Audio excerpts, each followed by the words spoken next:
Bienvenue sur cette vidéo, c'est Rémi Roulier. On utilise tous les jours les mots je pense et je sens, mais est-ce que vous vous êtes demandé si il valait mieux dire je pense ou je sens pour convaincre et persuader les gens qui sont en face ou pour convaincre et persuader votre audience?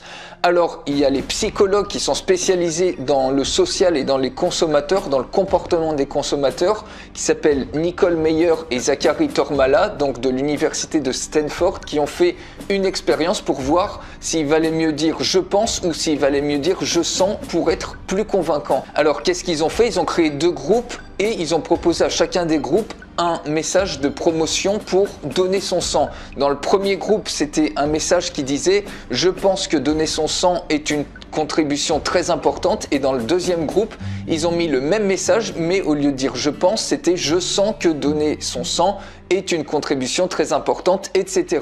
Qu'est-ce qu'il en est ressorti? C'est que finalement, il y a des gens qui sont plus sensitifs, plus avec les tripes, et il y a des gens donc, qui réagissent beaucoup mieux avec des messages avec je sens, avec les mots liés au ressenti, et des gens aussi qui sont beaucoup plus cognitifs et qui réagissent plus aux messages, qui sont plus convaincus et persuadés par un message avec je pense. Et ils ont fait une deuxième expérience, et là ça devient très intéressant, et ils se sont rendus compte que sur les publicités, par exemple les bannières ou Facebook Ads, les femmes étaient beaucoup plus convaincues par des publicités où on utilisait je sens, on utilisait le verbe sentir, ressentir, et les hommes étaient beaucoup plus convaincus avec des publicités où les mots je pense, par exemple, penser, etc., les trucs cognitifs et rationnels étaient utilisés.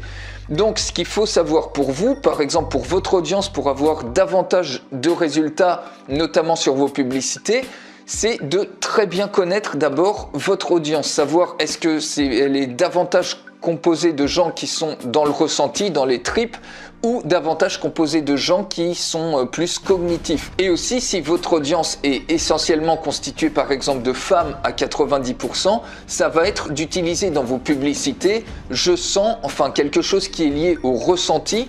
Et pareil de la même manière sur vos pages de vente ou dans vos vidéos de vente.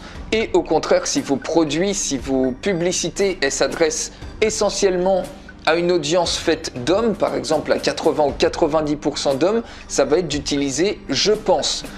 Et pareil, si vous avez des produits qui s'adressent à des hommes, c'est d'utiliser « je pense » dans votre page de vente ou dans votre vidéo de vente. Alors, cette astuce à elle seule, ça peut vous éviter de perdre beaucoup de ventes comme ça, puisque vos publicités ne seront peut-être pas convaincantes si vous utilisez « je sens » au lieu de « je pense ». Et ça peut que améliorer la pertinence de vos pages de vente et de vos publicités pour avoir beaucoup plus de résultats et beaucoup plus de ventes. Si vous avez aimé cette astuce, mettez-moi un pouce vers le haut et abonnez-vous à la chaîne. Si vous ne l'avez pas aimé, abonnez-vous quand même.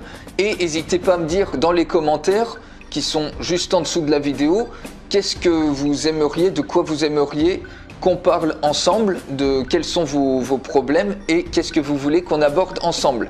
Je vous souhaite une excellente journée et à très vite. Ciao!